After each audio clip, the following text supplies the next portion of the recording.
If you've recently been detected with diabetes, it is important to know, and it is not just about sugar. It's important to know that all food in your body is sugar. You might be eating a savory chip, but that is sugar in your body. Every single food that you eat eventually in the body gets converted to sugar. I don't eat so much sugar, but recently I am diagnosed with diabetes. Fasting 170, PP is normal.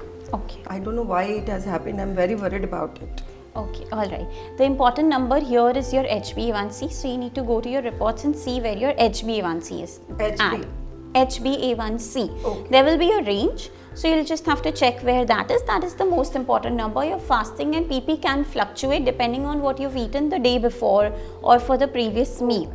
Now, if you've recently been detected with diabetes, it is important to know, and it is not just about sugar. It's important to know that all food in your body is sugar.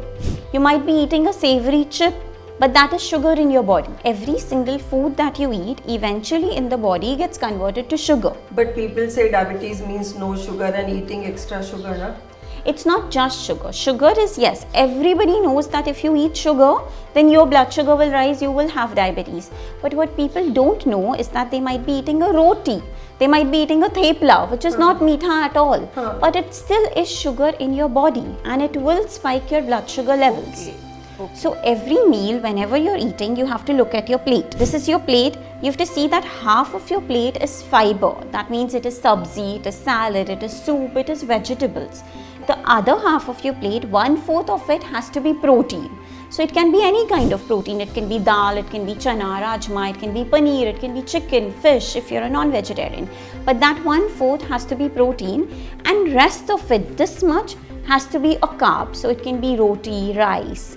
What Indians tend to do is that they eat this much of rice with this amount of dal or this amount of paneer or chicken. It is more carb centric.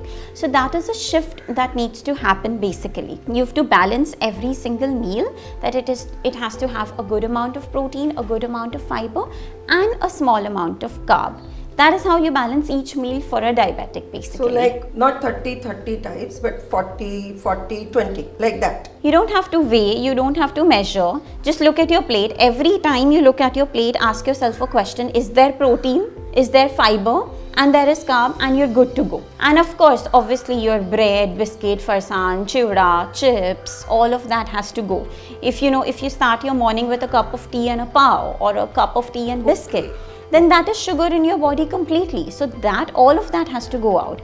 But can you eat the foods that you like? Yes, you can eat all your natural foods. I can have tea without sugar, right? You can have tea without sugar. You can also use a natural sweetener like stevia or monk fruit or erythritol. All that is okay. I need to eat medicine for the diabetes. That will depend on your HbA1c levels. Okay. Reversing diabetes is the easiest thing, especially if you're a newly detected diabetic.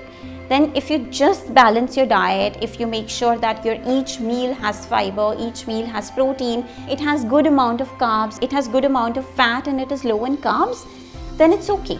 Your blood sugar will automatically not rise, and you will not need the medicine. Even if you are on medicines, it is very easy to reverse it and to bring the medicine dose down and eventually reduce it, like cut it off.